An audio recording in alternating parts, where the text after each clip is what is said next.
What do most people get wrong about good leadership? I think probably most think about leadership in terms of, it's about the leader. They think about, well, I want to develop great leadership skills because I want to be a great leader. When actually it has nothing to do with the leader. It has everything to do with the follower, and it's all about leading your team, your organization, to a destination, that is consistent with the mission of your organization. And so it's really not about the leader. The leader is investing in his team or her team in order to achieve a common objective. So I would say probably that would be the principal misconception about leadership, that it's about somebody out front as opposed to being among others, driving to a common objective or mission. So, when it's about the follower and not the leader themselves, where does the ability to see yourself clearly come into this? Well, I think that over my experience, 30 plus years in executive search, leadership consulting, and coaching, I've noticed that the leaders that tend to resonate and rise above others tend to have a heightened awareness of both their flaws or blind spots as well as their strengths and capabilities. Mm. And in order to have a heightened awareness, you have to be willing to ask um, the type of questions that draw out some humility, and you have to understand that a leader is not a finished product. He or she is continuing to grow, even very deep into their career. So being intentional about surrounding yourself with people who you can confide in, who can speak brutal truths, with grace, of course, is going to benefit you down the road, because you're just going to get more input, more feedback. You're going to embrace that, and you have the greatest opportunity for transformation. Yeah, it always fascinates me because as a young man, it always feels like there's so much pressure to be a good leader, but then I always get paralyzed by this idea that I need the title to then become a good leader. And you just mentioned that leaders are always evolving. How do young men, especially, become good leaders when they're still trying to figure out who we are? I think if and by the way, I as a college student, I was very aspirational, and I was very ambitious, and I wanted to lead in my fraternity. I wanted to lead, in student government, and I wanted to, obviously, be student body president. I was very aspirational, like many young, high, overachievers. And I think what I learned is I probably got a little ahead of myself, and instead of focusing on title and recognition, uh, I should have been more focused on service. And at the end of the day, as a leader, you're serving the people around you. You're serving the institution, the organization. And I just find that, if you're young and you're aspirational, you want to have impact on the world, if you can try hard to place the interests of others and the organization ahead of your own, over time, that's going to benefit you in the greatest way. Yeah, I always think about leaders, and I think there's this conception around leaders where it's a lot about power and how they use that power, but it seems like it's actually more about the service they provide to the team. It's almost like they're the core of the team or the foundation of the team that allows them the environment around them to coherently work properly. Yeah, I think that's right. But look, I don't want to diminish the influence that a leader has, the power that a leader has, um, yeah, let's say the title, but it has to be channeled in the right way. So there may be times when a leader of an organization needs to speak up on behalf of a team member and needs to use their currency, if you will, their moral authority, if you will, their power, but it shouldn't be for themselves. It should be on behalf of one of their colleagues or subordinates or peers. So power is important, but power has to be channeled in the right way, if that makes sense. Yeah, absolutely. And this idea of seeing yourself clearly, what does that actually look like in a practical basis? So I think we probably all have a good sense of our strengths and capabilities, as we grow, as we, develop experience in whatever vocation we choose or whatever calling we have. But I feel like I had this hunch for many, many years that most leaders were self-deluded in thinking that they were showing up as one kind of leader, but they really weren't. And so I had this hunch that there was probably a lack of feedback in corporate America and in organizations, probably because of the cultural phenomenon that we're experiencing, social media. If you think about the social media world and getting likes and getting mentions and all of this, it sort of feeds your ego, right? It's a dopamine hit that you get when you get recognition. We're kind of living in that culture, and what that culture does, I think, is it mitigates feedback. It mitigates tough conversations, brutal truths. And so consequently, my sense was that even though self-awareness is so critical in leadership, we probably don't have enough of it. And sure enough, I read a book written by Tasha Eurich, organizational psychologist, New York Times bestseller in 2018. And her research showed that only roughly between 10 to 15% of all leaders are considered to be self-aware. And that's a low number if you think about it. And so we did our own research at Hydra because I wanted to test if that number was correct. And our research showed that 13% of all leaders are truly self-aware. So you have basically about 90 or 95% of leaders who think they're self-aware, but they're actually deluding themselves because they really truly don't know themselves. They don't see themselves clearly. So I actually think, as difficult as those numbers are, I actually think it's a great opportunity, right? Because if you can get those numbers to 20, 30, 40, 50% awareness, think about how we're going to show up as leaders in organizations. So it's actually kind of an exciting opportunity. How did these tests manage to measure the self-awareness?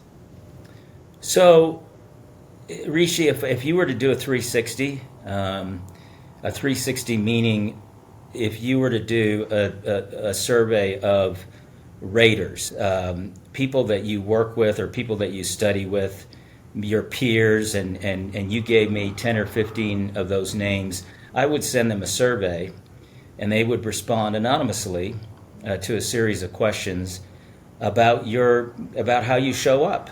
And you would also be able to answer the questionnaire. So if you were to identify two or three, strengths, and then two or three development opportunities or blind spots or flaws, then you would compare the data with what your peers said. So if you don't identify any of the blind spots that they see, then that's a lack of self-awareness. On the other hand, if you identified a lot of the same strengths and a lot of the same blind spots or gaps that they are seeing, then that would indicate that you have a pretty, high self-awareness. Yeah, it seems like a lot of rising leaders typically live in two realities. One is the one where they conflate one is the one where they conflate the person that they want to be with who they are now. So they want to become this great leader who is confident, who can lead a team, and they conflate that reality with who they are now. So that's why maybe they can't actually see the blind spots. And then the second reality is who they actually are, who's the person that's turning up, and that person is being measured by the peers around them. Right. exactly. And then I think another way that you can get feedback short of a 360, you know, you may not have access to a 360, which is used in most corporations for leadership development and for performance appraisals, is to just intentionally ask your friends and your colleagues, how am I showing up? You know, in that last meeting that we had, uh, you know, tell me, how do you think I did? You know, what did I do well and what did I miss? We need to have more conversations like that. So that's kind of an informal way of getting a sense of how self-aware you are.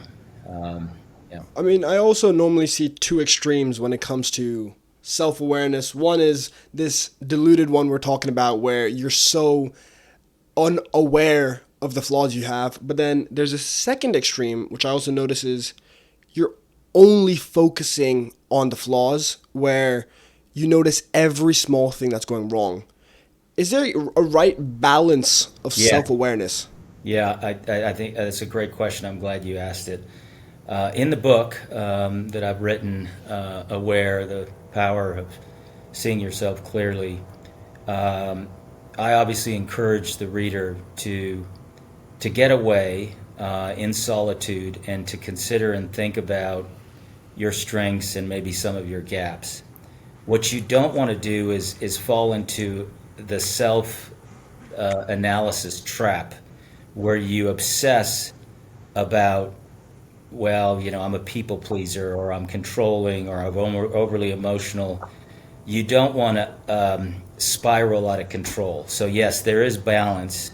You want to name your blind spots, understand them, see yourself clearly, maybe and even more deeply, and then move forward. Anthony DeMillo, by the way, who was a former Jesuit priest and psychotherapist, he once said, referring to the old ancient truth that, you know, that the truth will set you free. He said, "Yes, the truth will set you free, but first it'll make you miserable." In other words, sometimes the truth is hard, and you got to work through it. But what you don't want to do is you don't want to obsess and fall into what I consider a self-analysis trap that is probably, you know, counterproductive. Yeah, I talked to Jen Diaz, who's a mentality coach who helps out CEOs similarly, and she brought up this idea that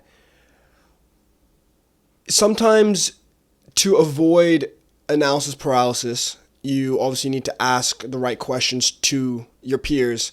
But before you actually ask the right questions, you got to make sure that the people around you are the right people around you that are honest and that will give you the real feedback. Because sometimes when we can't rely on our instincts, that's when we fall back on reliable people, and vice versa. When we're relying too much on the people around us, we need to fall back on our own instincts. So we need to actually make sure our own instincts are right while making sure the peers around us are reliable as well. It's such a great point. Yeah, you definitely want to surround yourself. I love the proverb, you know, wisdom comes in the multitude of counselors. And you don't want to surround yourself with a bunch of sycophants who tell you what you want to hear. And by the way, self-awareness it becomes harder as you rise in an organization, in authority and leadership. So if you think about a corporate CEO, it's even harder to get real feedback because you're so powerful, and you know the people around you want to be liked, and so there's almost sort of a, even though it's not intentional, you're going to have people around you who think your jokes are funnier, you know, think you're almighty in terms of your wisdom, think that whatever you say is the gospel. So as a leader, as you continue to aspire and grow in authority and influence, you've got to be even more intentional to surround yourself with people who are going to tell you the truth. I like the idea, sort of the image of, you know, the consigliere, not the kind in The Godfather, by the way, but the consigliere who can tell you, who can speak truth to power, right? So you definitely want to, even as a student or as a young manager, try to surround yourself with one or two accountability partners that somebody that you're close with that you can be vulnerable with, and they can tell you what you really need to hear. Yeah. Uh, well, let's start with the questions you ask yourself. What are the typical questions you ask yourself to find out these blind spots? I think if you're going to do it informally, with that group of friends or counselors, I think you would ask the question, how do you think I'm showing up? How did I do in that meeting or that pitch? What do you think my strengths are? What do you think my gaps are? Um, uh, what those are the kinds of questions that I would ask. And by the way, I would not dwell too much on the blind spots and the gaps. There's time for that. I also believe and make the argument in the book that many leaders just aren't aware of their capability and strengths, and when they become more aware of their capability and strengths and they really leverage them, they can turn them into superpowers. And you can really, really have huge impact if you can see clearly what your capabilities and potential superpowers are. What do you think's worked out most in your experience, enhancing your strengths or eradicating your weaknesses? Yeah, that's a common question asked in sort of the leadership development and coaching business. I think it's a balance. I think often when I'm coaching executives and CEOs, the first thing they want to go to when we brief them on their 360 report is all they want to talk about are their flaws, and we try to steer them towards their strengths as well. So it's a balance, and so I would say it's important to get a thorough understanding of both strengths and weaknesses, and the opportunities for growth. So I guess I would just say it's a balance, Rishi. Yeah, I mean it's so right. I know B.F. Skinner, who's a psychologist. Obviously, he's the one that promotes positive reinforcement, Hmm. and the reason I bring that up is I remember I recorded an episode of a podcast, and I brought my friend along because I actually wanted him to give me some feedback at the episode, and what I realized is 100% of of criticism doesn't really help me, but then 100% of positive feedback doesn't help me. He Yeah. gave me a list of almost equal sides of, hey, these 10 things you could have done better. But then what really helped me was, hey, when you nodded 3 times when this person was speaking, that was good. Keep doing that. And now that allows me to, hey, my next episode, let me nod 3 times. And then he'll give me saying, yeah, you might not want to say that many times in that scenario. That positive feedback paired up with my Yeah. criticism allows me to actually flourish. Yeah. Yeah. You know what else works really well is if I'm coaching a coachee on these issues, in order to get them to open up and to be vulnerable about the things that you just discussed, I might share something that I'm trying to develop. So I might start with I have a real blind spot around being a people pleaser, which is my issue. By the way, that's probably the biggest blind spot today in corporate America is people pleasing, telling people what they want to hear and being liked and that sort of thing. But anyways, if you reveal something about yourself, whatever it is, it tends to create a healthy conversation on the other side, allows the other person to open up. That's a better way of confronting someone about a hard truth than just simply dictating to them saying, oh, you need to do this or you need to do this better. It makes it a more genuine conversation, and I think trust is built as a result. You just brought a really interesting side that I never thought about because you just talked about being on the giving side of feedback. And as a leader, how important is that to be able to understand how to give feedback? Yeah, I mean, it's I would say the organizations that I've worked with, companies that are really thriving and growing and creating shareholder value and building culture, winning cultures, are those that have a feedback culture. Where you're free to share feedback, and it's incumbent upon the leader of that organization to create and model that at the top. A lot of organizations, they'll have, your annual performance review once a year where you get feedback. That's not enough. It's got to be real time. It's got to be in the moment. If it's not in the moment, if it's not real time, it's just not. It's not effective, and there's no ability to have transformation. Yeah, how routine does it have to be? I mean, you don't want to overdo it, right? You gotta sort of understand when it's appropriate in the moment. But I would say, as a team, if you're presenting and making a pitch, or you're making a presentation to your colleagues, or you're presenting a paper as a team, or whatever it is, those are moments when you can have a conversation afterwards and just say, hey, what did we do well? What did we didn't? What did we not do well? And that's appropriate to have real time feedback, as opposed to waiting to the end of the year. Yeah, I like this idea that it should be present questioning, or a present sense of questioning.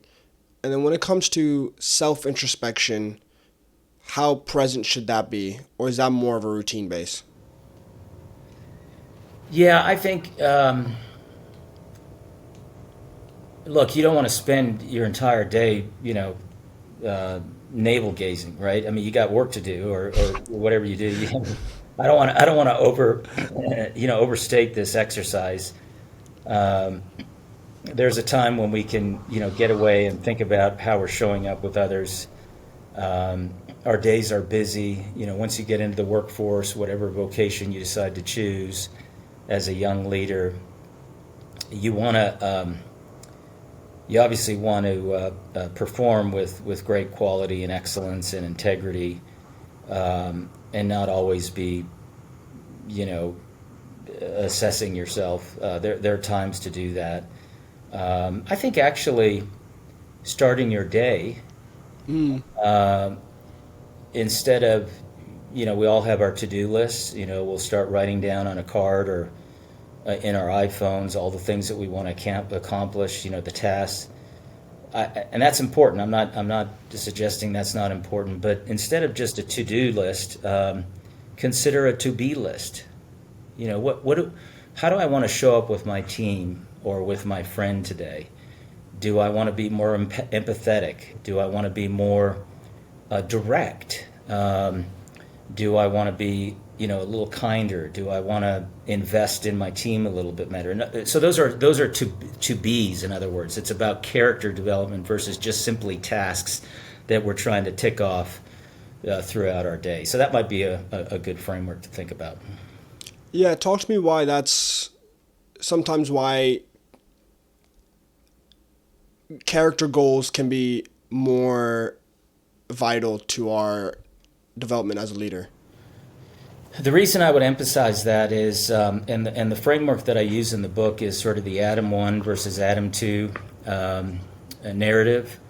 In the Old Testament, if regardless of what you believe in terms of faith perspective, it's a pretty helpful perspective. In the Old Testament, there's two creation stories. One is, Adam 1 is the builder, the doer, the one that takes dominion. And Adam 2 is the one that was, created in the garden, who is a nurturer, who's more self-introspective, who's more humble. I would say, and I think it's pretty universally accepted, that we live in an Adam 1 world, where we're always building and we're always creating and we're always, accomplishing tasks and taking dominion over things. And in our Adam 1 world, by the way, that's sort of free market capitalism if you think about it, we have less of the Adam 2. And by the way, both Adam 1 and Adam 2 are are helpful. We need both of them. My only point is in a culture that's dominated by the Adam 1 man or woman, you need a little bit more of that Adam 2 introspection, humility, the ability to ask yourself, how am I showing up in terms of my character, my integrity, my empathy. So that's what I emphasize in the book. A little bit more of an Adam 2 leader in an Adam 1 dominated world. If that makes sense.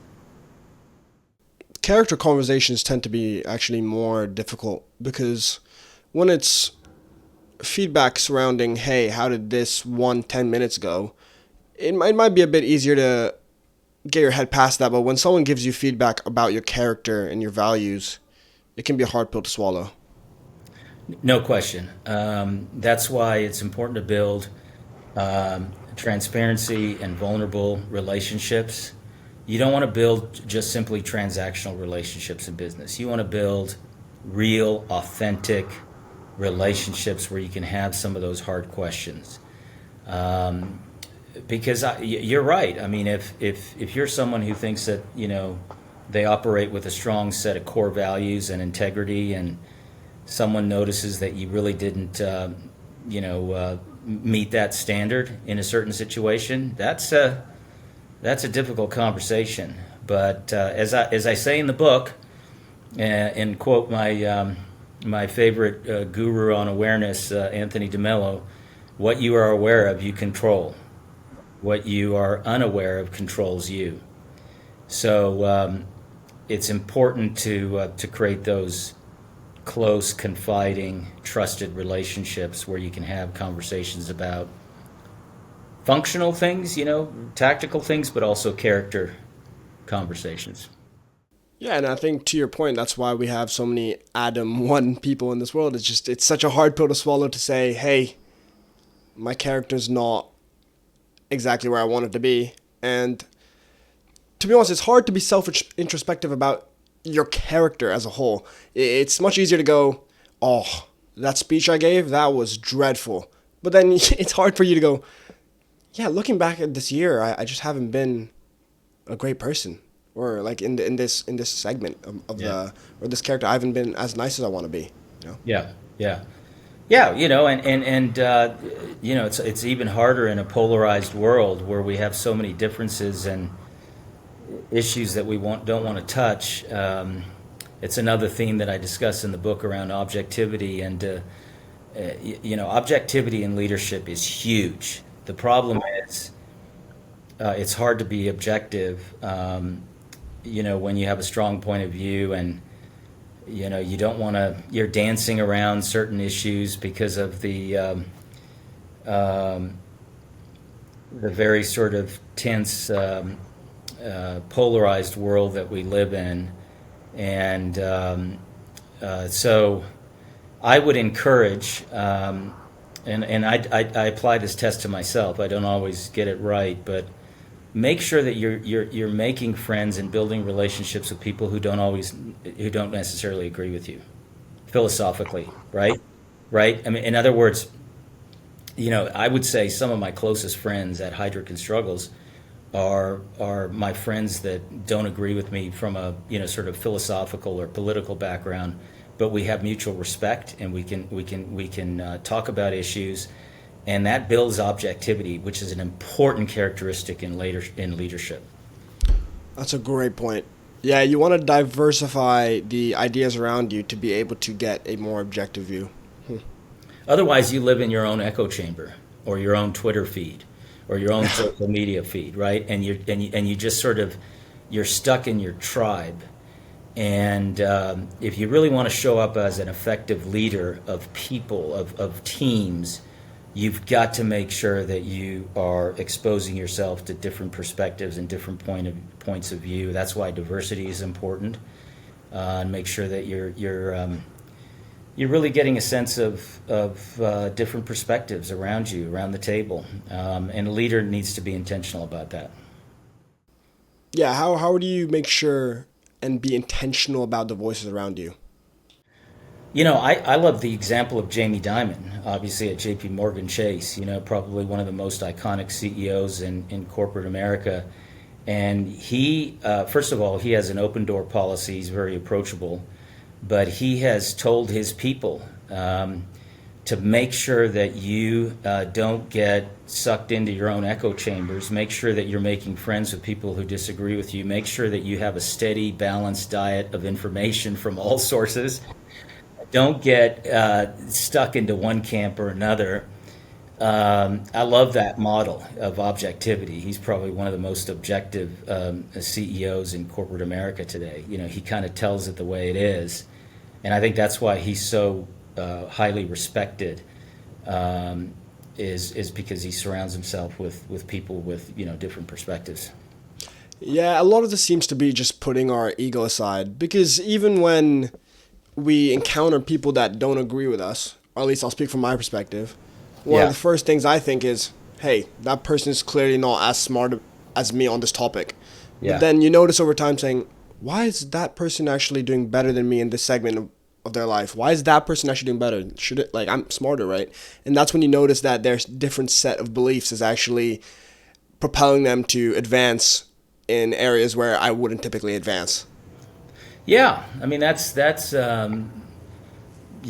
that sort of indicates a high level awareness on your part. You're sort of asking yourself the question, why am I not, you know, uh, showing up better or growing or advancing more quickly? And so that's good introspection actually, if you think about it. So it's all about pursuing objectivity. I think objectivity is fueled by self awareness. Just like so many other things I talk about in the book, everything hinges on awareness. And the higher awareness you have, the greater you can have transformation. In fact, I believe self awareness is the greatest tool a leader has for transformation and growth. There's nothing else that will fuel it. Yeah, talk to me about this idea that courage has to be a necessary partner to self awareness. Yeah, that's an important point that I'm glad you brought it up. It's an argument that I make in the book. Self awareness alone is meaningless.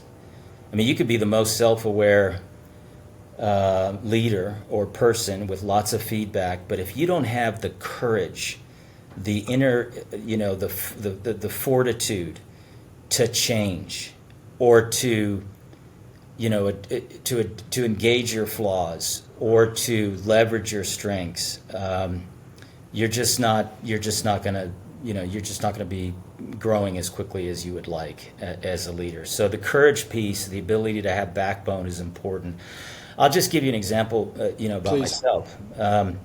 So I'm a classic people pleaser. That's what all the 360s have said over the years. When it was first revealed to me, I was like, "Are you kidding me?" I mean, and then over time, more and more 360s sort of documented it. And as I thought about it and looked back into my my own personal career and my own personal family story, it was pretty clear that I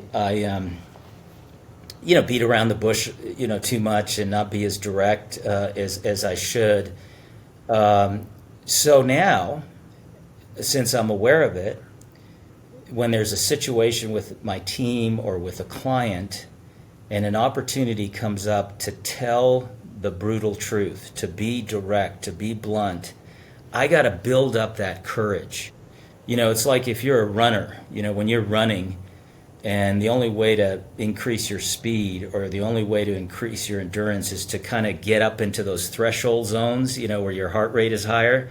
It's the same thing with courage. You got to build that muscle of courage. You got to build that muscle for me as a people pleaser to make sure that I'm being honest and I'm being direct, and but doing it in a kind way, obviously, and with a lot of grace. So that's just an example. I mean, there may be there's lots of other examples of people who I'll give you another example. Somebody who's a very kind of a know-it-all, and likes to dominate the discussion in a staff meeting or with their friends. Once they're aware of it, then they have to have the courage to maybe the next time they're in a meeting, not to say as much, just to sort of even exist in that awkward silence and let others start weighing in. And anyways, that takes courage, right? It takes courage, and you got to build that courage muscle, regardless of whatever the blind spot or flaw is. Yeah, that's fascinating because when I actually thought about courage, I thought it was the courage to be able to ask for feedback. But then there's a second component, which is actually the courage to apply the feedback and the courage to take action. Yeah, it works both ways. I mean, obviously, I'm not so sure it's the word courage to ask for feedback. It's the humility, right? It's being able to humble yourself and say, hey, I have this sense that I probably just didn't show up as my best in that last conversation that we had. What do you think? There's some courage to ask the question, but it's really a state of humility. Yeah, I always think of humility as almost like a innate trait, but from what you're saying, it almost seems like we can actually build humility. Yeah, the way you build humility, I think, is selfless service, and having a correct view of yourself compared to the world. Humility isn't thinking less of yourself; it's thinking of yourself less. Oh, It's not. Humility isn't a doormat, right? You're not a doormat that you can be walked over on. It's just thinking of yourself less. It's not thinking less of yourself. If that makes sense. C.S. Lewis, the old Christian apologist, made that distinction, which I think is a pretty effective way to think about it. yeah, thinking of yourself less.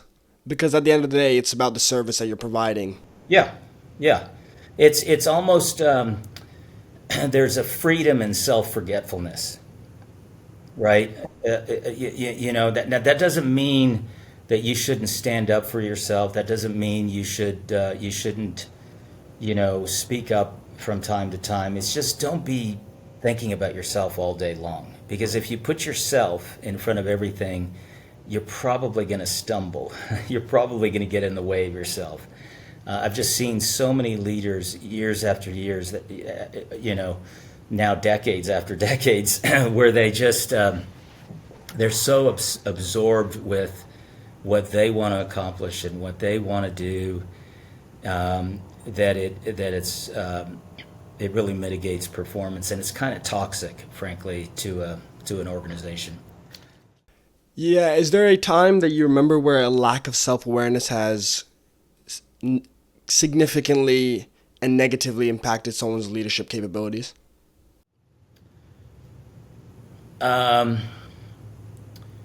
Probably, there was a CEO that I was coaching once, and he had zero empathy. Um, so he had no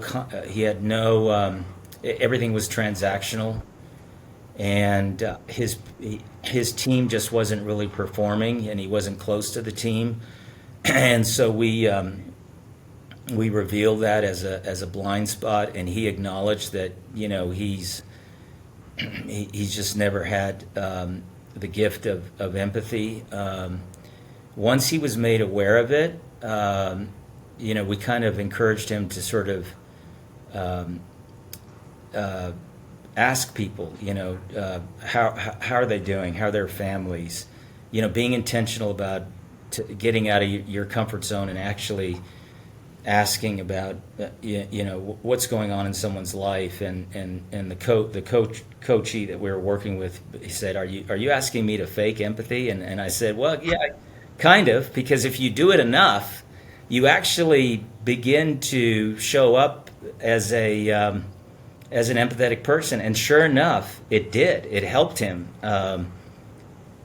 become more empathetic, because he was constantly, he was curious about how people were doing, and not just in their job, but in their, with their families and with their life. And so that would be an example. that I can think of. That's so good because I like this idea that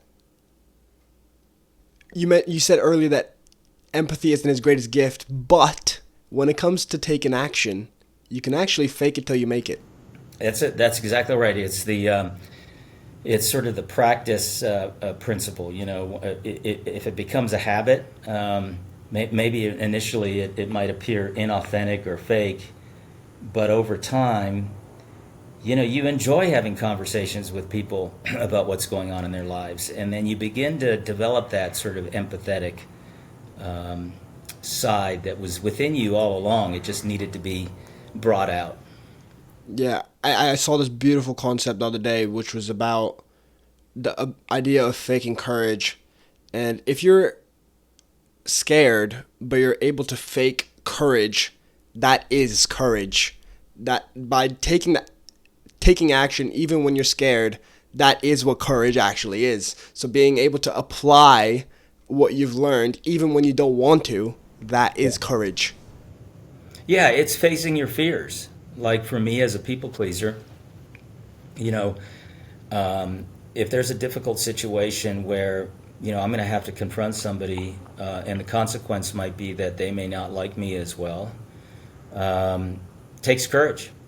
And if you do it enough, and you build that muscle of courage, guess what? It becomes contagious, and people see it around you, and and wow, that really can accelerate an organization and a team if everybody's being a little bit more courageous than they were before. So you mentioned much earlier that there's a time to focus on blind spots. When is the time to focus on blind spots? I would say that if it's becoming a real issue and it's holding you back and it's holding an organization back, it probably requires immediate attention.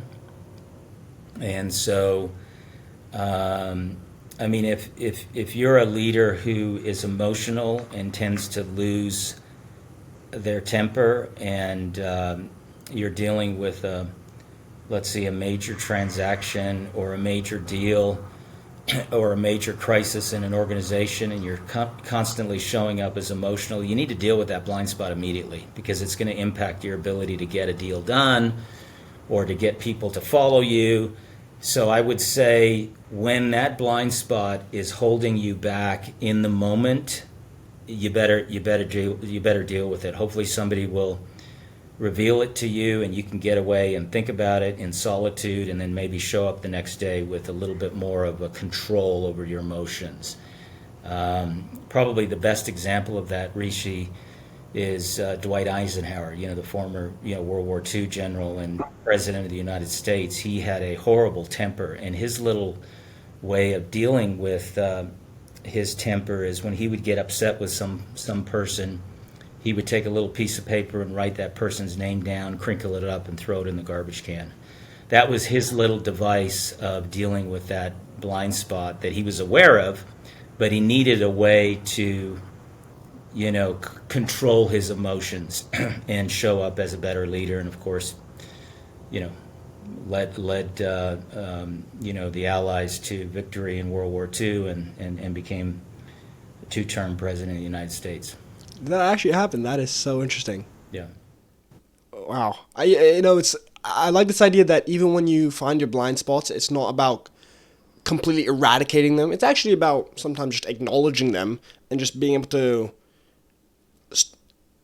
prevent them from getting in your line of work. It's funny that you mentioned President Eisenhower. I'm pretty sure Lincoln did a very similar thing as well. I think during wartime, when he used to get pissed off, and everyone talks about Lincoln, at least in the letters that were wrote about him, they were like, oh, he was very good at giving feedback. But then after he passed away, there was drawers of letters where he wrote vicious criticism, but then those letters were never sent out. So Yeah. he used to do the same thing. He used to just write out all his negative feedback that he wanted to give, but then just never sent it out. So I thought that was very fascinating. It's a very important principle. I debated in the book about whether or not to use the word wage war against your blind spots or just simply engage them and understand them more deeply. Because if you think about it, if you wage war constantly, day after day, with that blind spot, it's never really going to go away. Uh, you know, but if you engage it, you recognize it, and then you try to understand it deeply. For example, where does my people pleasing come from? If I understand that a little bit more deeply, it's this idea, this sort of insecure, notion that I need to feel like I need to be liked, and I need to just release that. Then it's probably going to be tackled more quickly than if I'm just sort of waging war against it every day. So it's this idea of acknowledging it, understanding it more deeply, and then just moving on. Yeah, I mean, it all stems from a beautiful place at the end of the day. I'm not trying to get too philosophical, Yeah. but let's say Eisenhower has a very bad temper. Yeah, it's maybe not the best trait, but that bad temper maybe stems from his desire for perfection, which obviously maybe it's Yeah. not the best of traits, but it's this idea that he has a high standard for the people around him. If you can turn that blind spot and acknowledge where it actually stems from, maybe you can enhance that strength even more. Absolutely. In fact, you could argue that his demand for excellence, his demand for perfection, his demand for victory, in World War II, or accomplishing great things for the American people as president, is a strength. But a strength overused can be a derailer. Um, and another way to illustrate that, where a strength can become a derailer, is Elon Musk. I think one of Elon Musk's incredible strengths and superpowers is he acknowledges that he is pathologically optimistic. If you think about it, you need to be optimistic in order to get to Mars or to build SpaceX or to build Tesla, and all the things that he's done. But if you're pathologically optimistic and that's a strength, but it's overused, what happens? It becomes a derailer in terms of you're probably harder on your people. You're probably less patient with people. Your deadlines are a little bit unrealistic, right? So the point is, he acknowledges it. He knows that he's pathologically optimistic, and overused, that can derail and can have an impact, a negative impact on his team. So it's about almost making sure that, in a very metaphorical sense, you have this cup, but making sure it doesn't overflow out Yeah, you, yeah. onto your team, if that makes sense. Like, you have this amazing trait about you, but just make sure the consequences of that trait don't actually spill onto your followers, like you were saying earlier. Yeah, and the key, again, it always comes back to awareness, doesn't it? What you're aware of, you control. What you're unaware of controls you. So if you're aware of your strengths and your capabilities, but if they're overused and they derail, if you can become aware of that, you're probably going to mitigate, in the case of Elon Musk, the times where he might be, overly, tough on his people, have these incredibly, trying to get to Mars by next Tuesday, right? Or so it's just important to be aware of it, and I think all of us can show up better. I love your careful use of vocabulary there. Yeah. I saw the thinking process. Yeah. I do wonder though, when it comes to, we want to stop the blind spots from obviously becoming extreme. Is there a step in the process of self introspection that we can ensure that the blind spots never become extreme? Because I like this idea that we don't want these blind spots to become extreme, and we deal with them when it's clear that they're affecting the people around us. What are the steps we can take to ensure that these blind spots actually don't become extreme? Yeah, I would say it's just having building a feedback culture. Getting back to having open and honest conversations, making sure that people have the freedom to speak up and not be punished, for speaking up, and uh, I think there's that famous thinking about Dwight Eisenhower in World War II. I think it was Omar Bradley who said to the generals sitting around the table that he was disappointed that that they didn't disagree with him on one issue during the day. That's pretty self-aware, right? You don't want a team or people around you who are just going to agree with you on everything. And there needs to be some disagreement day to day. So if you can build that, what I'm saying, if you can build that culture of feedback Yeah. where you can have people weighing in and being able to speak out without a fear of retribution or consequence, that you're going to build a winning, thriving culture, and you're going to build more highly aware leaders. If you think you're the smartest in the room, leave the room. Yeah, find another room because you're not. So that's another great principle. So, on to some of the coolest parts I thought I wanted to ask about. What is what's something you've learned at the White House that's actually taken into your experience as a headhunter? Well, probably my experience in 4 years in presidential personnel in the White House. I was very young, probably late 20s. Advising the president on key personal personnel decisions. Um, I obviously learned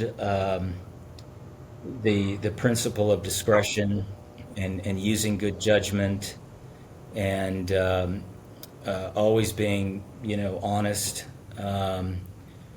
being very careful. The worst thing that you want to happen in the White House is be quoted in the Washington Post. So you do build a sense of discretion and secrecy, if you will, and I think maybe that probably helped me later on in working with Fortune 500 clients in the headhunting business. It sort of also taught me that I kind of need to be invisible and behind the scenes, and that my clients, the people that I work with, are really who's important, and I'm sort of invisible, and that's kind of a principle that I learned from some of my mentors in the White House. The second thing I would say, Rishi, is people are policy, and personnel is policy, and that's very true in government. It's really really true in corporate America. Talent drives everything.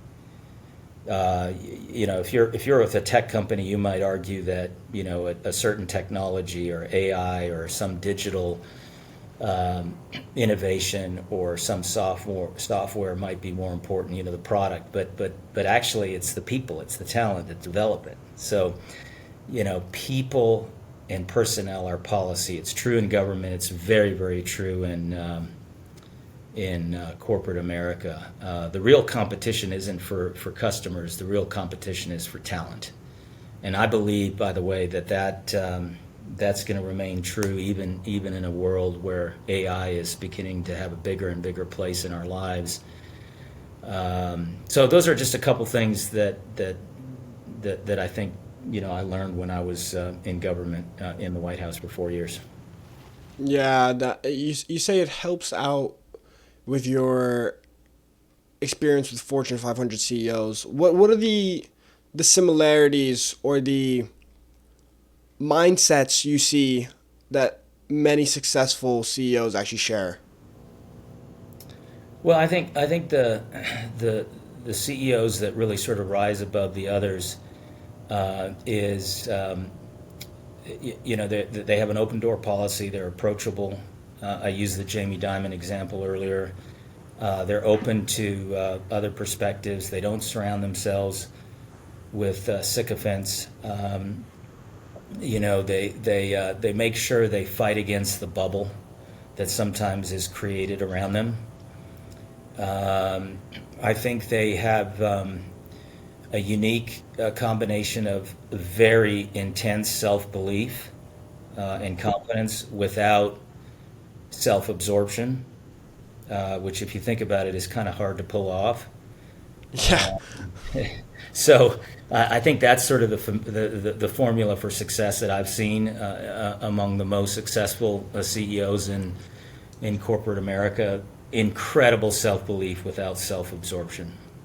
It's so fascinating to me because I feel like there's this line where ego becomes a problem, but then all these great CEOs, they're they're very close to the line. Like it's not like they're like so far away from the line. They're very close to the line, but they just make sure they don't go over the line. I saw you talked about, I mean you talked about it now, but I saw you even made a post about Elon and his ability to be radically self-aware. And I know we talked about how some of those consequences of his need for excellence can sometimes fall down on his employees. But he's managed to rise to the top with a sufficient enough ego where he wants the best, but then somehow his ability to still be self aware has not crossed this line. Yeah. Yeah, I mean, I think the reason that I'm sort of enamored with Musk, obviously, because he's an incredible genius. He's sort of the Da Vinci Yeah. of our time. To build five, six different companies and run them at the same time is remarkable. I think what draws me to him is he strikes me as a guy who is constantly learning, not just about the world, but himself. And I think he has flaws. He has incredible superpowers. But, I think he's pretty open about his flaws. He said that, when he went to Washington with this Doge thing, he said, we're going to make some mistakes. And he acknowledged them. But I just like that in a leader. I like that the leaders to me that resonate the most are the ones that view themselves as an unfinished product. We're constantly growing. I mean, even Jamie Dimon, who's 69, almost 70, views himself that way. He's still learning. He's still growing. The other day he had a rant on hybrid work, which you may have seen, which was kind of went viral, and he used some pretty profane language. That sort of self-righteous anger came out and that bluntness, and then later on he acknowledged that I need to tone down the profanity. I need to control my emotions a little bit. I like that in a leader. Even a guy as iconic as Jamie Dimon, is still working on showing up as his best version of himself. And you know what? I think the process becomes way more fun when you tell yourself I can always improve. Because Yeah. if you tell yourself, hey, by 30, I'm going to be the leader I want, when you get to 30, you're just going to be like, all right, well, I'm perfect. I can't improve. The game's done. But the process of being able to improve and keep flourishing is, I think, makes the development of a leader so fun. And it's funny you brought up Musk's ability to be radically self-aware. I don't know if you've seen this video where he's about to launch one of the new rockets, and he brings along a YouTuber, and the YouTuber's like, "Yeah, wouldn't it be easier if you changed the engines to this shape?" And he just goes, "Yeah, you know what? You're probably right." And he just stops the entire launch for a year. And to me, that is fascinating. That a man of that stature just puts his ego aside Yeah. to a YouTuber who just it's actually allowing the feedback to get to your mind. I think that's so fascinating. Yeah. And the fact that he surrounds himself with 20-something-year-olds who are really, really smart quants and analysts shows that he depends and relies on the best and the brightest around him to just constantly improve and grow. So yeah, it's fascinating. Anyways, I just admire leaders, whoever they are, whether it's in the policy world or governance or corporate governance, or in the not-for-profit sector, who view themselves as the unfinished product. That's brilliant. Mr. Csorba, it's been an absolute pleasure, and I always do this with my guests, but I actually want to change this up a bit because Okay. I think this is a bit of a special one, so I want to change it up. I usually ask people, my guests, what is the best advice they've ever received. But because you've got an amazing book coming out, if you had to pick one advice from your book that you could give to your 20-year-old self, what would it be? I would say not to take myself so seriously. Um, as a young, sort of 20 something year old, I was extraordinarily ambitious, very aspirational. And by the way, I think those are positive characteristics. But I think that sort of transactional, task oriented, high achieving, highly ambitious attitude might have mitigated some of the relationships that I wanted to build. Um, and what I've learned in life and frankly in business, the stronger the relationships that you have, the high trust relationships that you have, the more vulnerable relationships that you have, not only is rewarding, personally, but it also actually um, is rewarding commercially, right? I mean, we live in a relationship world, but unfortunately, there's just we live in that, as I mentioned earlier, that Adam one transactional, dominating climate. So I guess I would say I was a little bit more Adam one when I probably wished I was Adam two a little early on in life, a little bit more, focused on developing deep, abiding relationships.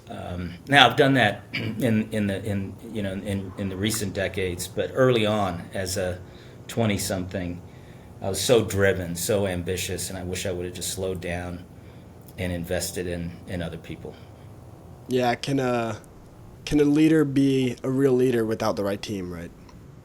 Yep, it's. I mean, if you think about the title of leader, you're leading something. You're not just leading yourself. You're leading a group of people, other human beings, and the more connectivity you have with that team, the more compatibility, the more diversity of that team, and more perspectives, the better the outcome, and you can accelerate performance even better. I love it. Mr. Les Sorba, where can we find your book and what's next? Well, thank you for asking. The book is going to be published on August 19th. It's available for pre-order on Amazon, Barnes and Noble, Simon Schuster, and if you pre-order it now, I believe it will be delivered on August 19th. So thank you for asking. Very nice, Mr. Les Sorba. Thank you so much for coming on the show. It means the absolute world.